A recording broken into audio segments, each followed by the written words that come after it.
a lot of people are familiar with you and your X account, at least those who have been around in the industry for a couple of years.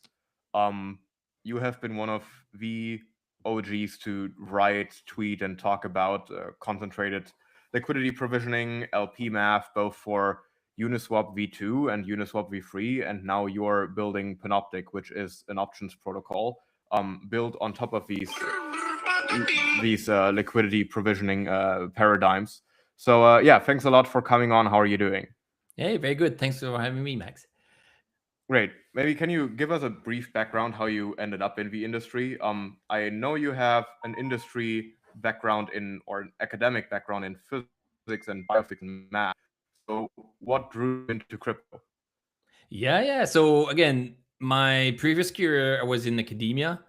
Did my undergrad in physics, PhD in physics. I did 3 postdocs. So this is kind of the traditional way when you want to go from being a student to be a professor. I was lucky enough to land a job at Cornell University in the applied physics department. So, and then the research I was doing was in biophysics. So all of that time, I was not initially involved in finance or options or anything related to anything besides physics and biophysics. But it turns out that, again, through my career, I always had to be at the forefront of latest advancements, the new microscopes, the new techniques, I was doing cloning, even like new cloning methods and DNA sequencing methods.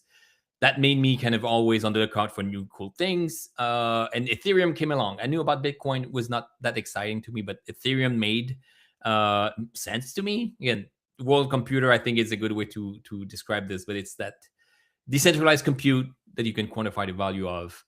Yes, you can send transactions, but now you have kind of a compute behind it. So I was following Ethereum from a distance, started to learn again 2015, 2016, that it's only in 2017 when I really got into it, where I got my first Ether, did some CryptoKitties breeding back in the day. And just from a distance, hey, this is cool technology, not necessarily related to my research, but still very something that I enjoyed kind of following along.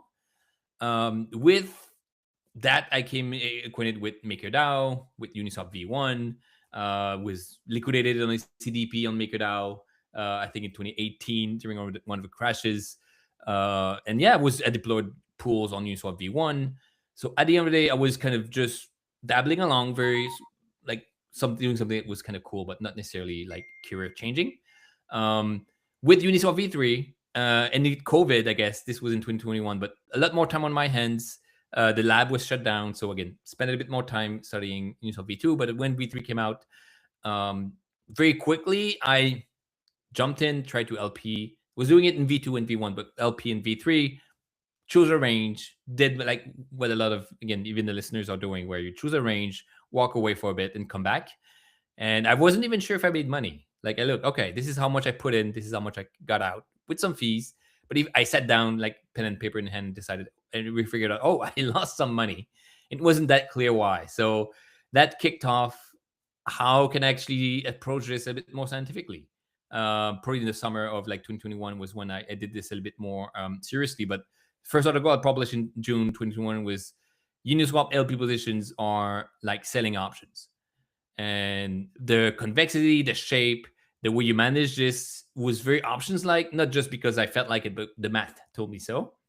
And the fees and how of that impermanent loss management is quite simply solved if you look at it in terms of options.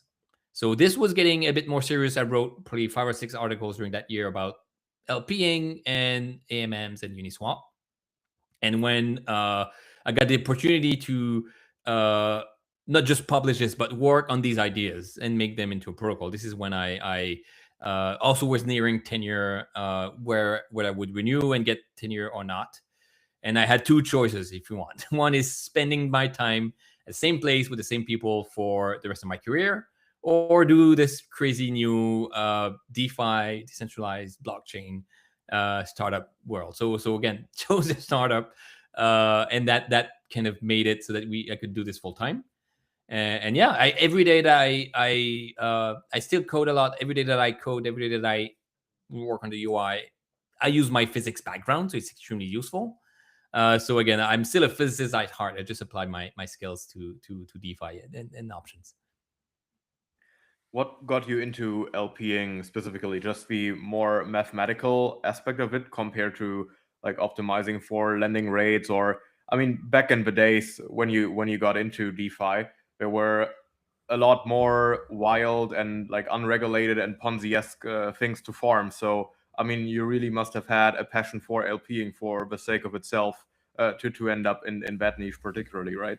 Yeah. I mean, the a lot of what people do, which is just a lot of what people do on chain trading, spot trading, trying to be directional. This is fine, but this is not what I do in TradFi. So again, I was trading options, selling options as well in TradFi. Started a bit prior to GameStop Mania, but this is what I like. It's a high risk but consistent reward when you sell options. And when I was LPing, I felt the same way. All right, I do have risk, but I get paid for that risk. And trying to lend is too static and boring. Trying to predict the market and trade directionally is also too dangerous for me. I'm always wrong. But that LP positions options in TradFi is quite a good happy medium for me. You do have a lot more data. You do have a lot of things to monitor, but you get paid. You have this kind of reward at the end of the day, not because you're right directionally, but because you set up the trade correctly. So LPing was in V2 and V1 of Uniswap quite fun to do. V3 with the concentrated liquidity opened up that new window, and I still do this now. And selling options on Panoptic, and we'll talk about this, is providing liquidity. So this is all I do. I'm being options spilled in TradFi, and I do this as well in DeFi. So I have, even though we could still do a lot more now in DeFi and perps trading. Everything I do is all options. Can you walk us a little bit through the basic math behind Uniswap, both V2 and V3? And what did you observe studying these topics that ultimately led you to the opportunity you identified when building Panoptic or deciding to build Panoptic? Yeah. So we'll start with V3 and use V2 as an edge case to it. But with Uniswap V3, you provide liquidity to a price range, and you say between 1,500 and 2,500, my liquidity will be active, and you earn fees if there's any amount of trading between these boundaries. If you're out of that range, you earn no fee, but also your LP positions composition will change. If you have 2,500 to 1,500, if you're above the range, you're 100% stable coin, and that's just the nature of the beast. You start in the middle, you outside the range, you're 100% stable coin. If you go below the range, you're 100% ETH or the risky asset. That's a payoff, and I don't know if it's mirrored correctly or not, but that's a payoff that looks like flat on one side and a slope of one on the other side. And that's a covered call payoff. If you go on, again, the black shows or the math behind options pricing, this is a covered call payoff. And if you're wide, there's some curvature between the two, but if you're very narrow, it's like a covered call payoff at expiry. So just the shape of the payoff, where the risks are. Technically, if you go above and you're in still stable coin, there's no price risk. You just hold your stable coin. It's not earning anything, but at least you don't have any risk. And if it's below, you have all the risk. So that's the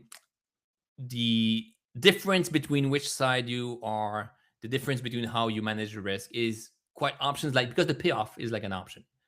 But And if you go, if you're looking at the covered call payoff scheme, I'm just trying to pull one up while we're talking about it.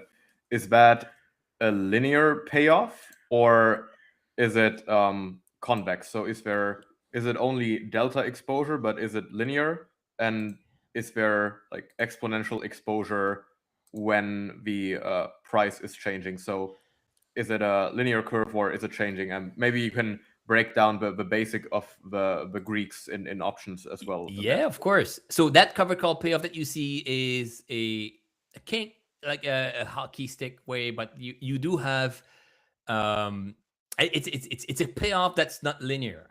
If you were to trade perps 100x or 0.5x, Price goes up, you make money. Price go down, you lose money. Here, the covered call has a cap.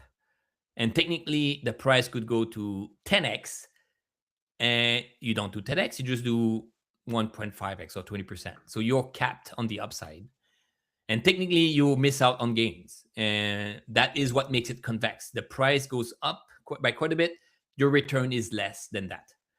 And that is expiry. It's very, very kink-like and sharp in terms of transition between you make money or you own the asset, or you just have a stable payoff, which is stable coin. But if you're wider, then you have some curvature, and it's not as strict as up one way and flat the other way, but there's some curvature to it. And that slope is also quite convex. So the price goes up by $1, you make 50 cents. Goes up by another dollar, you make 25 cents. So that whole diminishing payoff, if you want, diminishing return, is making it a short convexity or short gamma, or the you make less. And that should be a pretty bad deal on its own. I want to get all the profits. So the way that you balance this is that, yes, the price goes up by $1 and you make only 50 cents, but you get paid some fees. Maybe you get paid 10 cents. So you recover some of this. And if the price goes down, maybe you get paid more and more. So that short convexity is a deal that you make, which is, I'm going to give out all of the future profits for a steady stream of return, which is that fees that is collected. And in Uniswap, it's quite easy to see that difference with that value prop, because in range you make money, out of range you make nothing, and you do get a diminishing return. You are selling into the rally and not necessarily making all the money you can, but you can get paid. So that payoff that you see is a at expiry payoff. It's quite similar to a very, very narrow position on Uniswap. You can go from 2000 to 2010 in terms of price, or 25 or 2510. So that very narrow payoff is like a covered call expiry. But if you're wider, it's similar in terms of risk as a covered call 7 days from expiring, or a covered call 30 days from expiring. And the wider you are, the longer it takes to go from fully owning the asset to fully being sold into into USDC. I'm sorry. So that width, in terms of like the convexity terms, is the gamma profile is shallower when you're very wide, quite a lot of risk when it's very narrow. And if you think about Uniswap V3, the limit where it's extremely wide, full range, this is the V2 payoff. So the what I tell a lot is that the width of your LP position defines a gamma profile, and it's a bit abstract, but it defines a time scale as well. If you're very narrow, you'll leave in an hour, maybe. So this is like an hour, an option that's an hour from expiring. If you're very wide, you can leave after 6 months. So technically, this is an option, a covered call, 6 months in the future. And the case of V2, which is full range, it never leaves the range. So it's an option that expires infinite time in the future, or years and years and years. And each has its own risk reward profile. V2 is maybe too boring because it's never leaving. You always get paid. You have this very, very smooth transition. But when you are narrower, it could be 10% plus or minus, 20% plus or minus. This is like a weekly. You should expect to only manage this every few days, or maybe every week, as opposed to every minute or every day, or in V2 style, never ever. So it's all a trade-off. But the shape of that payoff is what I have in mind when you go and do the math, and looks like a cover call. But then the key point is that the width of your position is a time to expiry type of replication. Would you say that there have been right and wrong ways both to understand but also to implement LP positions and rebalancing and like setting a range?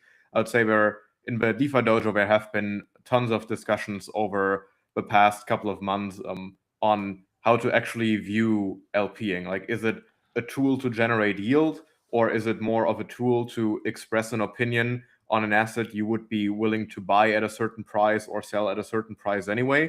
And then you basically average down, or like average out when selling, and earn a little bit of yield on top of that? Or how would you say, also both from a personal use but maybe from wallets you've followed and studied on chain, the people who have been successful, however you want to define that, with LPing, how have they used that like primitive to outperform the market? Yeah, and I'm asking myself these questions also quite frequently.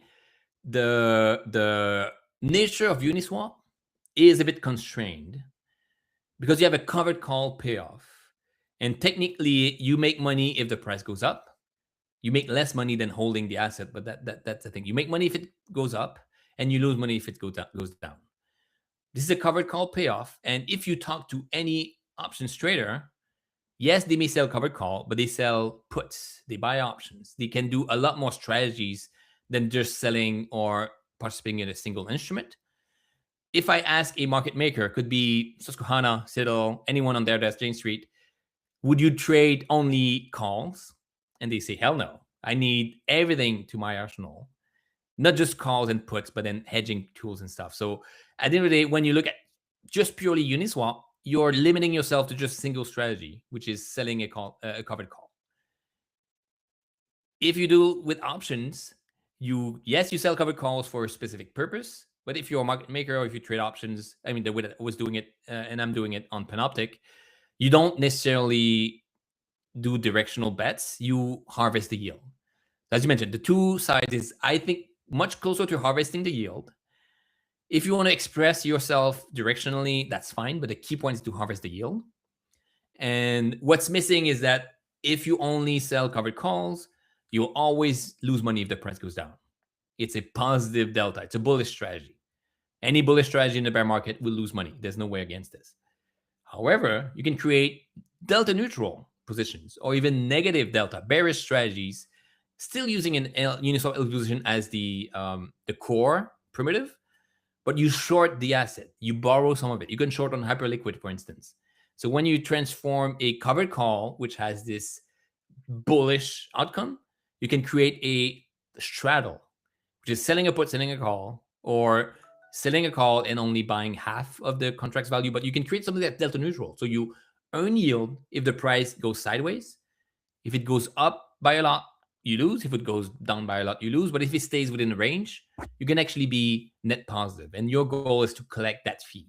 You start with some funds, create a neutral. This is what I would do. But if you have no bias to the market and you say, hey, maybe I want to collect some fees, could be like 50% per year, depending on how you manage this, you need to offset the risk. And you don't want to be directional, you want to be neutral. So the missing maybe piece of Uniswap LPing is that you have to do this hedging off chain, or you do it in a different protocol. You can borrow on Aave some USDC or some ETH and then supply your own USDC, and that would create a delta neutral. But if you just do it with going out, buying the token, supplying your own ETH, you're stuck with that maybe paradigm of losing money if the price goes down because it's a bullish strategy. And with Panoptic, we've identified this maybe as the biggest missing component of a mature options market. No one can only sell calls. You need to sell puts and do everything else, including buying options. And now, at least on Panoptic, we still deal with Uniswap LP positions, but then we now have this kind of more rich diversification of strategies on top, not just selling calls, but then now buying calls, buying puts, selling puts. So there have been a bunch of protocols that have attempted to eliminate impermanent loss or to kind of simplify LPing both across V2 and V3. Some that are coming to mind are yield bases and gamma swap. I do think there have been some prior iterations in the past, but I do think that these two are the ones that are still somewhat relevant today. Can you elaborate a bit on how Panoptic's approach is different from their approach, and are you able to explain whether these other approaches have been successful in their regard or anything that they are missing to fulfill what they're claiming to do? Yeah, at least the outside with maybe yield protocol. Again, Michael Garoff, also a physicist, I think he gets like the risk profile. And if you just start with LPing, they're doing a lot of Bitcoin based LPing, but you can get wrecked if the price moves the wrong way. And impermanent loss is that quantification. Whether you held or you swap to get in the position, how bad is your P&L now because the price has moved. And the yield basis method is to be delta neutral. In a weird way, they borrow the USD, the curve USD, but they borrow one side of the asset, and now they have a debt that's half of their value, and they supply some Bitcoin, which is their own. But because they borrowed, this is what I mentioned earlier, they are changing the shape. It's a neutral, delta neutral strategy, and the yield protocol makes this rebalancing automatized. So price goes up, you price goes up. Technically, you need to buy more. You buy more. If the price goes down, you need to short more.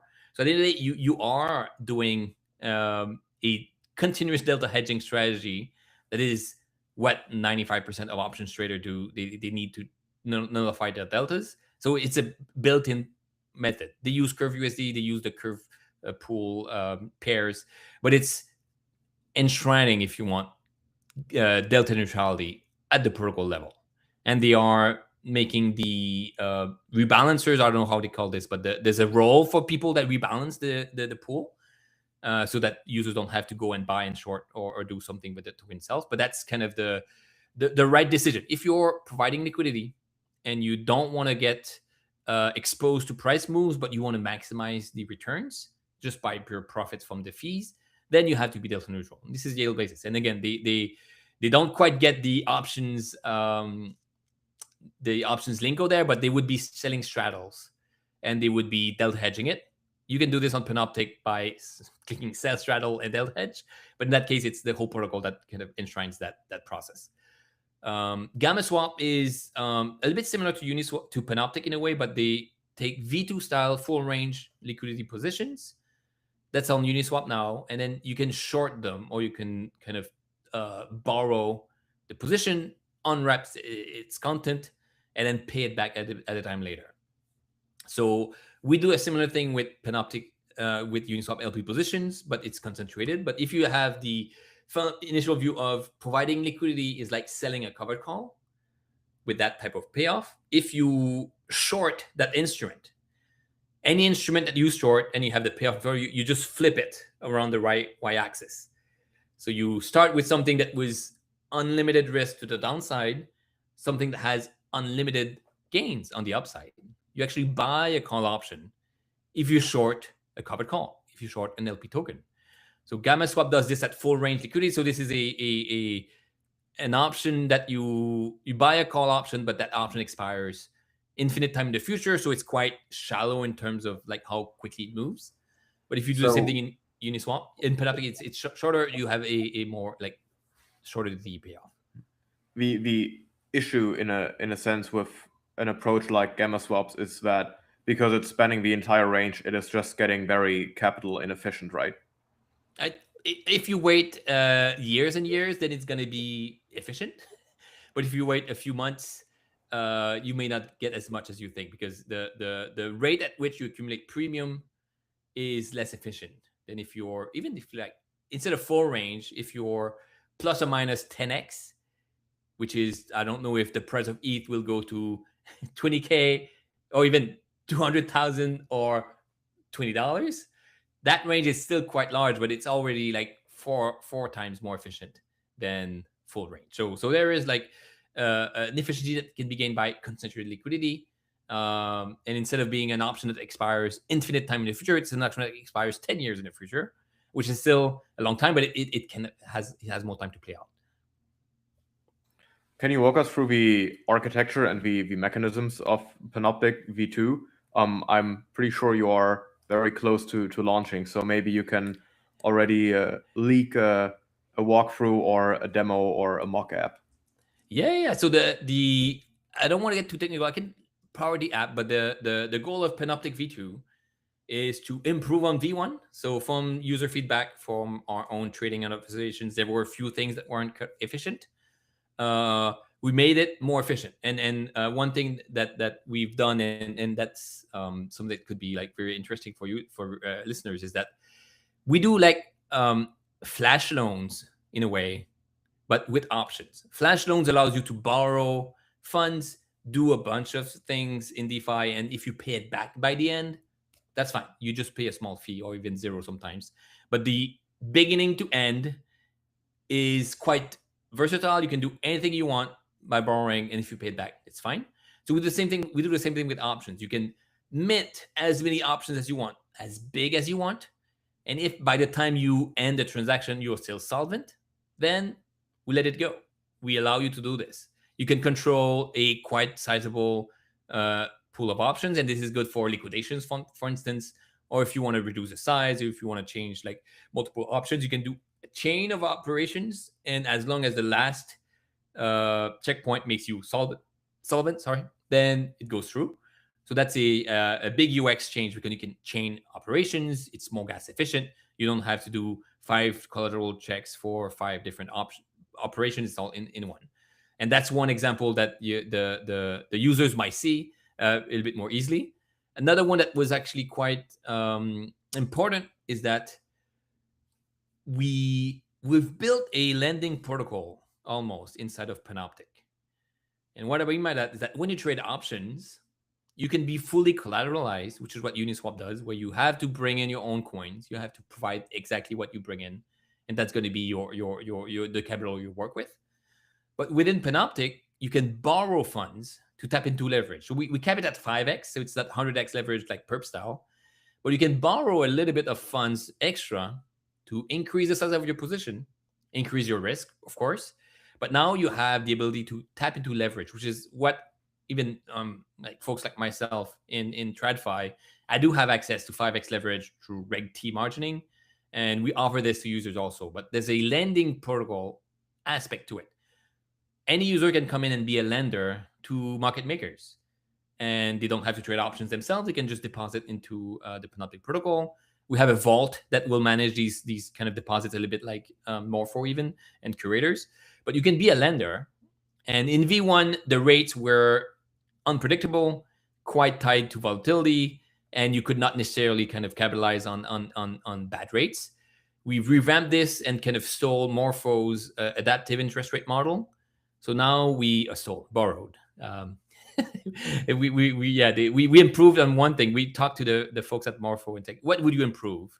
And the one thing that they said that sometimes when you don't interact with a pool for like a week, then it represses the yield in a way that takes like a week to restore. So we limit this. You can only do 1 day's worth of damage. Even if you do it 10 days later, 1 day's worth of damage, so you can restore it quickly. But anyways, that means that now you can lend to Panoptic. The rates will be predictable, similar to Morphos, but now you can arb the rates. You can borrow on Panoptic, supply on Aave if the rates aren't as aligned. Or if there's a lot of yield on Panoptic, you can borrow on Aave and supply on Panoptic. So that is almost like we built an entire lending protocol on top of our options protocol to satisfy leverage, but also now that lending protocol can play with Euler, Morpho, Aave, like in the same world, because the rates will be kind of arbed. So that's kind of 2 big improvements that make the users that trade a lot will see probably a rate that's more predictable, but also better efficiency. But also some players that don't want to touch options, but say, hey, I'll lend to market makers. They make 50% per year. I'm sure they're happy to pay 10% APY. And now you have kind of a different kind of use base than just people borrowing money to whatever buy a mansion in the real world. So is that in some sense even comparable to what Fluid is doing, where you can use your LP position also as a collateral? Yeah. I love the Fluid team. They started with a lending protocol and added swaps and a lot of different components to it. And I support this idea. This is the way that you make DeFi efficient. And yes, the LP positions can act as collateral. You can borrow against them. In our case, we do the exact same thing. You borrow to create LP positions, but now the LP position is part of your collateral. You can imagine borrowing more. So it's the same principle in a way. You still have your deposits that count as collateral, but your options, buying and selling options, everything that you do on Panoptic now can be used as collateral. And the Flash minting of options allow you to do looping quite easily in a single transaction, for instance. So that's also something that you can do. But yeah, the Fluid, I think Euler as well had Euler Swap, which is kind of merging of lending protocols with their humongous pools of capital that has nothing to do that you cannot do anything with that pool of capital. Now you can use this to swap, or to use this to supply liquidity, or you can have the integration into AMMs. That's kind of where the next layer of capital efficiency comes in. You have more use cases for the same pool of capital. How customizable is Panoptic V2? Is there a standardized vault per asset that you just have to kind of self-calculate your desired exposure to? Or can you take your uni-LP position, regardless how concentrated, regardless the like range, regardless the asset, and can you use that to find your customized perfect solution on Panoptic? Yeah, so you can do both. The Uniswap LP holders, they come in with their own range, they come in with their own parameters, and they will have to kind of look at the existing liquidity if they want to hedge this or kind of use this as trading. We allowed, so we had a migrator contract that allowed you to move your liquidity from Uniswap to Panoptic in one click. And then once it's there, you can imagine hedging or kind of even doing you can buy protection against impermanent loss, for instance, with your LP position. So anyone can do anything they want in terms of which options they want to sell. There's a network effect that happens as well, that you don't want to have too much liquidity in too much places. So we standardized a little bit the options strikes, the options expiries.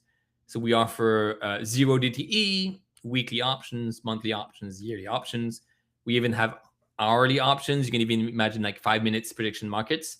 So the UI guides users towards a specific set of timescales, and that's translating to different widths of your LP position. But also the strikes that you create also has kind of a tick spacing that's wider than what you have on the Uniswap. So it's a bit of both. We do hope that people come in with their capital and trade natively on Panoptic. It's still LPing in Uniswap, but then you have all of the capital efficiency gains by having all the capital at the same place, as opposed to start with a Panoptic Uniswap position that lives in your wallet, and then you have to have some capital on Panoptic to hedge it, and you cannot use the LP position as collateral directly unless you migrate. So again, the best way to take advantage of Panoptic is start fresh, burn your LP position, start a new one with that kind of standardized set of strikes. To what extent would you say are the new sources of yield generation that Panoptic is unlocking coming with more friction from the current ones? Because I would say we can go through your article that you published yesterday in a few minutes, but one trend in DeFi that I have seen is that all the kind of more accessible and standardized ways of yield generation, Pendle has become very mainstream. It's just leading to a consolidation of yields. The Avefina loops are getting standardized through various vaults, so it is very hard to really find above market rates in these fields. And where you're seeing more friction, where you have to be more attentive, where you have to be more knowledgeable about like sleuthing on chain, identifying defects, etc., or any divergences before others, it's just getting much more professionalized and much more competitive. And basically, if you're somewhat of a active but still like a normie yield farmer, you're basically just competing against like Chut.eth, CBBOE, and maybe 50 to 100 people from YAM, and they're taking away all your yield. So is a Panoptic kind of introducing new verticals that kind of democratize yield again? Or would you say that this is a tool primarily reserved for professional yield farmers who actually know what they're doing? Yeah, so we can recap a little bit, but you've done it well about the current state of DeFi. And again, I wrote an article as well yesterday about these ideas, but the DeFi works as intended. You have composable finance where you can borrow on Aave using PT token from Pendle and kind of tokenizing Ethena. So all three protocols, they can interact with one another. No one needs to ask for permission. You can just tokenize and use this as collateral. So within the protocol, it's great. That type of trade, the basis trade from Ethena, is tokenizing a strategy, and then you can build on top, which is great. And then Pendle is a master of tokenizing, of like commoditizing the yield and making it tradable. Aave and Morpho are masters of making that yield work for you, and you can use it as collateral. And all of this works as intended. This is a great kind of accomplishment almost. Like the fact that it's become so maybe juiced out, or so many people are doing it and there's no more opportunities, means that it's now quite efficient. You can expect the yields on Athena will be exactly what they are, and the yields on the different on the different protocols will be exactly where they are. So this is great. And I did the this is working as an at an you see a similar type of structure in TradFi. And it's juiced out. You or me cannot initially expect to make money out of this because you have billions of dollars making this efficient. The point that Sodergang is making, and also that the options world is making, is that when it becomes efficient on the basis trade, there's nowhere else to go. Athena could try to say, okay, we're going to tokenize the BTC basis trade, maybe Solana, maybe ETH. But at some point, it's the same trade that's repeated, and the same inefficiency will be armed out, and the same outcome will be, hey, it's quite efficient. There's no room to grow unless there's more assets to grow. And this is, again, the base inputs into DeFi yield right now. It's probably like there's treasuries, tokenized treasuries, and the basis trade. Then there are swap fees, so either through orbs or through LPing, and then there's fees generated from lending. But I would say that these three are the main ones that are a little more mid to long term sustainable, I would say. I mean, basis trade obviously depends on market and risk appetite.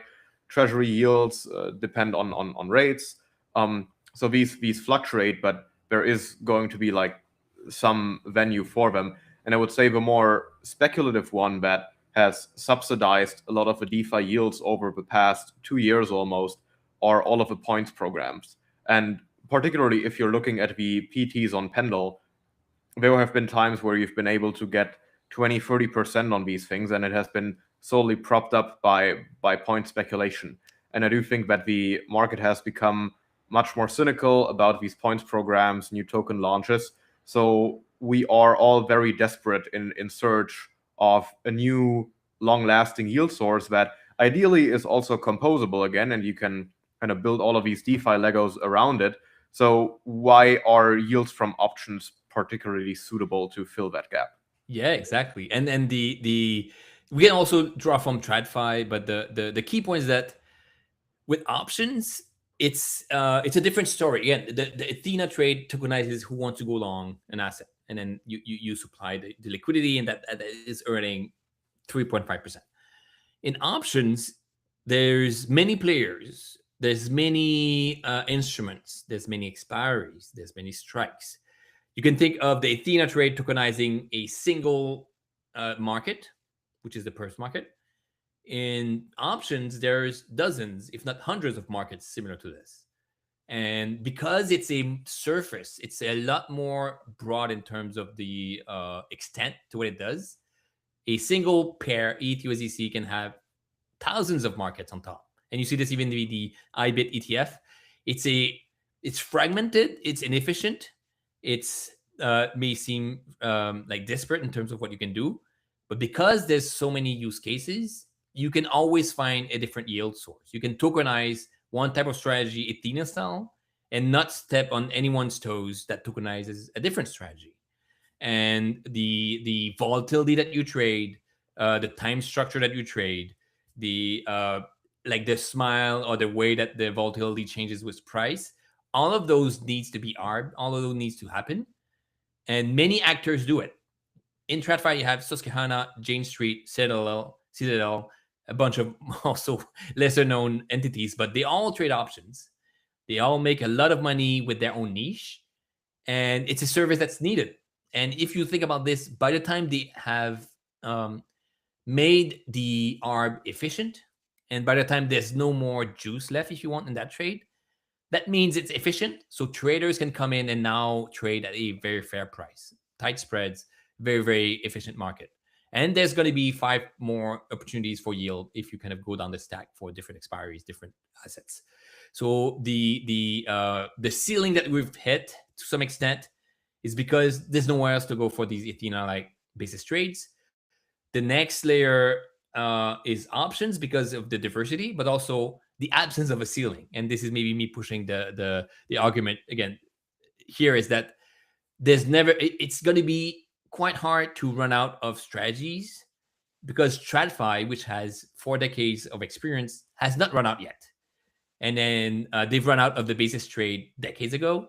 They've not run out of strategies for options trading for 4 decades. So similarly, the opening up the options market just generates more opportunity. It's a more complex product. It's simpler to go 100x on a meme coin on hyperliquid than try to buy call options.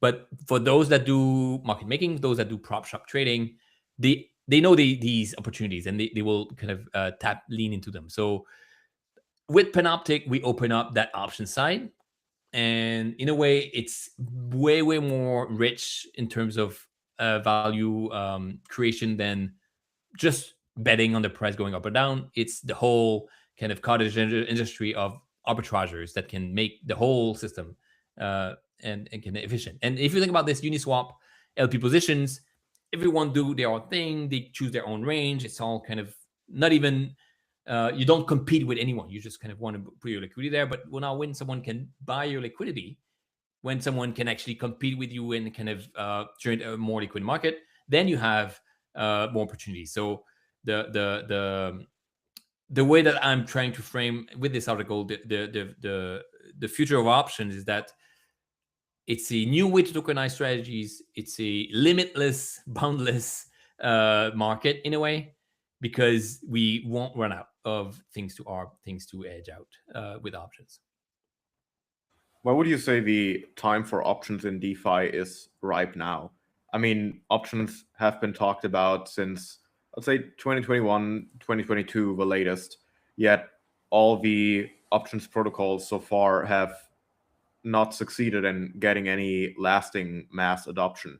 So what has changed by now, and how do you also view your competitive landscape? Is it more synergetic if you're looking at Derive and all of the other ones around, or is it kind of all competing over the same market and the same type of user right now? Yeah, and again, even Open probably had the contracts live by 2019. So at a conceptual level, an options protocol is maybe more complex than an AMM, but it's not that complicated. You have a strike, you have an expiry, an oracle feed for the time and the price, and it's straightforward to implement. But it's and if you've been around, like it's like Ether Delta and DDEX before Uniswap came along and EMMs. In a way, the skeuomorphic options, the skeuomorphic approach is to take the options chain that you see on Deribit, you see on the CME and the SIBO, and put this on chain. But because you use the exact same way to transit, it's an order book.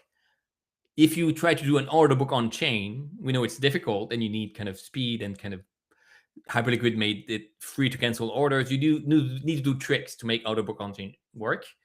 Now imagine 1,000 order books for the same asset. ETH USDC has 100 strikes, 15 expiries. Any price move requires you to update the price of all of them. You have to sign 1,000 transactions every block to just make sure your quotes are aligned. And that's why you need to go to layer 2s. You need to go to your app chain. It's not a sustainable way to do options because the complexity is quadratic. You have a lot more markets to manage. And what I said, again, with Panoptic, we create an AMM-like instrument for options. Not the pricing is an AMM, but we reimagine how options trading works. The same way that AMMs reimagine how swapping works. Binance and Uniswap, you swap, same end user experience, but the guts of the protocol is quite different. One is order book, one is automatized. So we've been working on this for, again, 2021 was my first protocol, so we're approaching 5 years. It's a tough problem. We do feel we cracked it because it's working. The V1 made it, demonstrated as it's a working product. V2 makes it now easier to trade, easier to commoditize these strategies. But yeah, I think the tech is a big hurdle. You could go faster chain, maybe you can make it work, but whether it's mainnet or even layer 2s, it's quite hard. And the second aspect of it is that if you want to tokenize stocks, if you want to tokenize equities on chain, you want to trade Tesla stocks on Arbitrum or even Ethereum mainnet, Yes, you can swap, but then a lot of the use cases for trading stocks is also options trading. You want to be able to get sell calls against it. You can want to be able to be directional.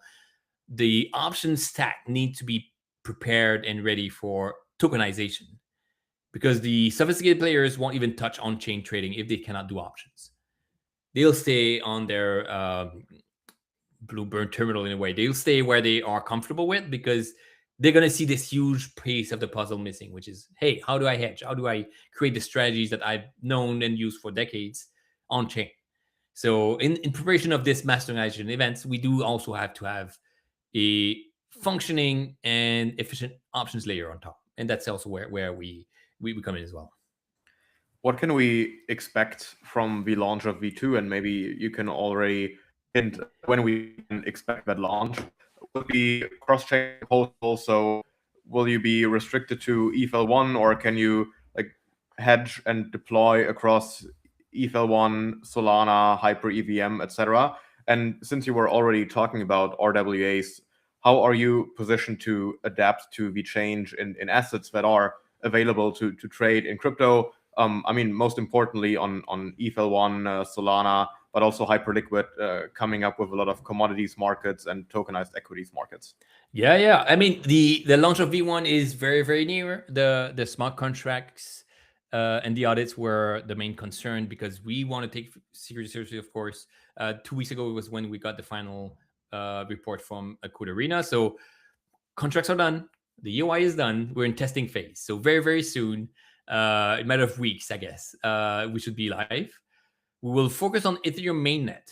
And this is also almost like also planting our flag in the ground, that we can make options work on mainnet, then we can make it work on any chain. Hyperliquid, of course, app chain layer 2s, but we want to make it work on mainnet first. And the first products that we'll release will be these tokenized strategies that we discussed about. Gamma scalping, covered call writing. You can even imagine like a volatility harvesting vault. All of these strategies, when we build V2, are integrated in the protocol, so it's quite easy to run them. Anyone can run them. You can think of like even Morpho's model, where you have curators that do different strategies, and retail users will deploy capital to the strategies. If you want to trade themselves, buy their own options, it's also available. But the funnel for users will be, what do you want to express in terms of volatility, risk profile? Here's a vault for you. And one example, the gamma scalping vault that I mentioned earlier, is that gamma scalping is a strategy that works in TradFi. You buy an option, you hedge this continuously. The price you pay for that option is implied volatility, which is a different number than the realized volatility of the asset. And if you're lucky, the price you paid is low and you have more realized volatility, meaning that you have a higher return when you do gamma scalping. And that strategy you can run even on your Robinhood account if you want, but it's quite accessible. I would suggest that people start doing that type of strategy if they want to get into options trading. And the yields are compressed. It's similar to the Ethena basis trade. Everyone does this. Funds do it at scale. You can come in and do it at smaller scale, but probably get 10%, 15%, depending on the assets. And it has to be epoch dependent. Sometimes IV is elevated. You don't want to buy options. Maybe it's low. So there is some finesse to it, but it's a valuable strategy that you can do on your Robinhood account quite easily. And we have a vault that does this. Now we manage the rebalancing, we manage the hedging. And the key point is that since we're the first ones to do it in a way, it's quite profitable. We will share backtest. There's even an article that's coming today about this, but the edge that you get doing gamma scalping in TradFi is razor thin. The one you have doing it in DeFi is quite juicy. And we do expect that to be a unheard of in terms of yield, given the current market, which is like 4 to 5%. So that is one of the key strategies that we expect to deploy, gain traction, make it so that it compresses. But once it compresses, then now you have an efficient market in that type of strategies. And now you can build on top. So vaults will tokenize these strategies, will make them easier for users to onboard and kind of be exposed to it. Similar to a covered call vault, you have covered call ETFs. These serve a purpose that's distinct than buy and hold, but they also serve a purpose. So the vault will be where we have a lot of the onboarding. And all on mainnet. We can launch on all layer twos. We can launch on Hyper EVM even. Solana is a bit difficult, but again, the goal is to also have the presence be everywhere. It's a core primitive. So when you have lending protocols everywhere, you have a chain. We'll feel there's going to be a Panoptic like options protocol wherever you have a chain. So we do want to make our launch focus on mainnet, but yeah, we do have plans to expand to all the chains. What are some very simple and straightforward strategies that people can deploy on Panoptic V2 just for those among us who probably understand now the basic workings of options, but haven't been super familiar with underwriting options themselves and are not seasoned options traders? Like, how can they start getting exposure and get deeper into the rabbit hole over time? Yeah, so I think with V1, we did a lot of education efforts. We were doing live streams as well. I was teaching Rosalie, a woman for marketing, how to trade options. So no math background, no finance, but she was quite good at it. Like, you have to follow your guts. You just have to know what to trade. But then we figured that it did take a long time, and unless you're ready to put in the effort, which is maybe like an hour a day sometimes, but then it's quite hard to be successful. And if you walk away, you can get wrecked. So the vaults is our main onboarding method for these passive users. But if you want to be trading yourself and you have a good kind of plan in mind, gamma scalping that you do on yourself on your own is definitely fine. Some funds do it every day at noon. I hedge. And you can do this if you eat your lunch, say, all right, I'm going to hedge my positions. And that's a quite easy, like, straightforward thing to do. And that is kind of at the core trading volatility. It's a very options like trading instrument. Trade volatility, you bet on the volatility going up or down without having you to understand a lot of the Greek. So gamma scalping, reverse gamma scalping is another one where you sell options and then you hope that the implied volatility is going to be higher. But it's a very mechanical process. You look at your positions. Do I need to short a bit, go long a bit? Because we're in Panoptic, you can short in protocol. You can go long in protocol, so it's quite easy to do. But yeah, the and if you want to be directional, there are different ways. But at least in a systematic way, where you want to be doing something that was not going to liquidate you too often, being delta neutral, being hedged is the best way. Our goal is to have you have your whole portfolio, you have LP positions, you have holdings. You can also hedge this and say, hey, I don't want to lose more than 5% during a drawdown. You can also buy options for this, but this is maybe a follow-up product we'll launch soon as well. Very nice. So, since we're close to hitting the hour, what does your roadmap look like for 2026? Which other features can we expect? And have there been any topics you'd like to discuss that we haven't covered so far? No, we've covered quite a bit. But yeah, in terms of what we expect is that launch on mainnet, Vault will be the core focus for users that want to get exposure to options without having to learn and read textbooks about options pricing, which is going to be a huge unlock. And there's been decentralized options vaults in the past, but it was one strategy, and you had to deal with a unknown counterparty. In our case, the strategies will evolve, and then it will launch a strategy, and then you can have a different strategy that will coexist with it. But then any user can also do it on their own or interact with that liquidity. So it's quite a bit of a it's a feat to have all of that be versatile enough to run any strategy. So this is going to be where we expect new strategies to pop up every month or so to kind of stabilize on the meta of the market. We do want to create a one-click hedge your portfolio product. People see price going up, everyone is a genius. If it goes down, then you feel bad. But if you had some protection, which is what risks are all about, then you can make it easier for users to shoulder the 15-20% risk that drawdowns we see every once in a while. And yeah, we do have ideas for back testers. We want to make it so that people can run strategies on an SDK. You can run this kind of on your own computer. So the SDK is already live, but then we do want to create more examples and make it even easier for people to run these strategies. Personally, like hedging the part I said earlier, you can do it every day at noon, but sometimes you do it on a threshold based. And if it happens at 4 a.m., you may not see it till you wake up. But if you have a bot that just does the hedging, then you can catch these events that happen when you're not around. So just making the strategy management a bit more efficient is another one that we want to do. I'm definitely looking forward to the launch and quite excited to try it out. I have not yet bought or sold any options in DeFi, so yeah, interesting to see if we'll finally take off with options. Guillaume, thanks a ton for coming on. I think that was a great conversation with one of the OGs in the LPing and yeah, liquidity provision space. Where can people find you? How can they reach out and work together with you at Panoptic?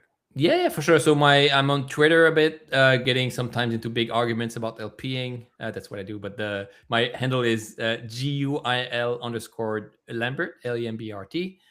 You can follow the Panoptic protocol, Panoptic_XYZ on Twitter.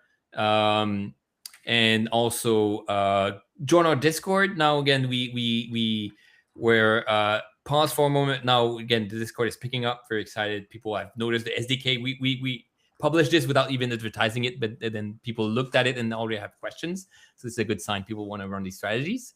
And yeah, I think overall, reach out to me even on Twitter. I can respond. But yeah, anything that you want to build, anything that's AMM related, even if it's a question about your own Uniswap LPing, more than happy to help you. Sounds great. As a last question before I let you go, which are 2 people or 2 projects you'd like to see on the pod over the next couple of weeks? And I haven't been paying a lot of attention outside of my little options bubble. Again, I don't know if you can, in the options world, one big thing that happened is that Coinbase now kind of moved in the options world by acquiring Deribit, which is a huge acquisition. They own the largest options exchange. The Binance doesn't even have that. So that's a huge win. But also at the same time, they've acquired the open team, which is the team behind Squeeze, between the open protocol. Like they do have a clear kind of roadmap for them, which is options in the next big thing. So you may be able to get someone from the open team if Coinbase allows them to talk about their journey as well. Again, they've struggled unfairly with CFTC, but they did also were the pioneers. I think Squeeze was a fantastic product. So that would be a good one to hear the context and the future of options and kind of what they do at Coinbase.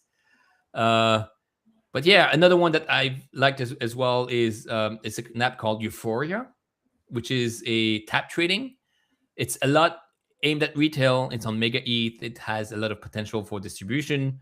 I like that they made options. It's options, but you don't know about it. But it's made options accessible and easy to trade. I haven't tried it out myself, but from what I hear, someone can also lose quite a bit quickly, so it's easy to get carried out. But it's actually a very good, innovative product. I'm happy to see this also be kind of democratized options access as well. Perfect. Thanks a lot for these suggestions, and yeah, I hope to have you back on the show once V2 is live and we can all walk through the platform. Perfect. Yeah, it was a pleasure, Max. Have a good one.